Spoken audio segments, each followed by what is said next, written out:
Bread Kitchen.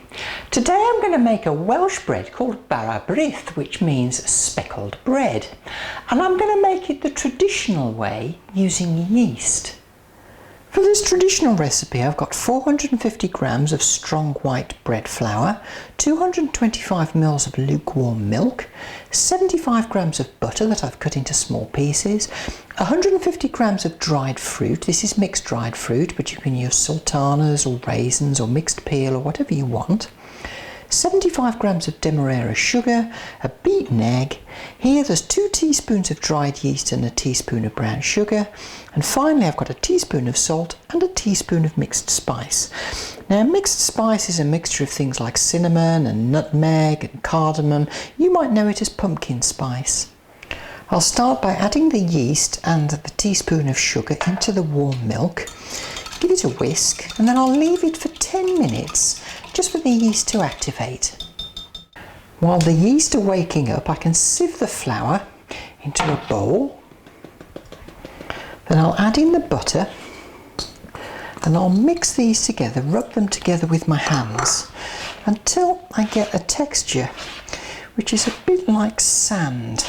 If you've ever made scones or scones, you'll know the texture I'm talking about. When the butter's been nicely rubbed in, it should be like playing in a nice dry sand pit. Now I'll add in the brown sugar, the 75 grams, the mixed spice and the salt, and I'll just mix it all together. I'll just make a well in the centre. My yeast's gone all frothy and is now smelling, well, yeasty I suppose. I'll add that in, together with the beaten egg. And I'll mix this to a nice smooth dough. Now depending on the size of your egg, you might find that your dough is a bit sticky, but that's no problem because I'll show you how I deal with sticky doughs.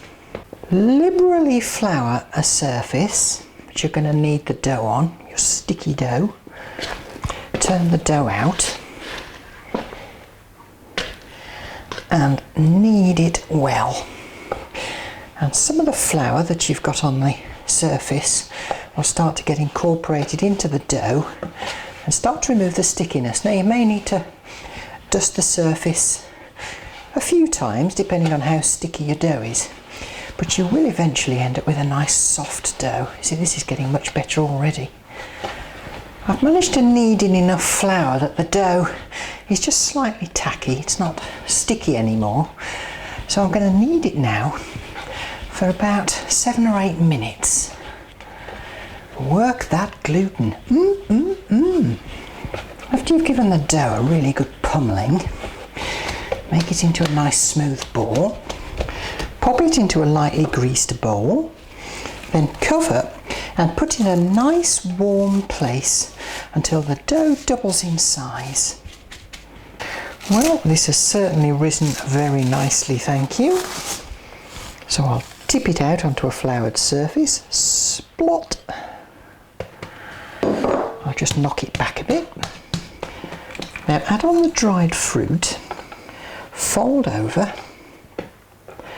and knead the fruit into the dough.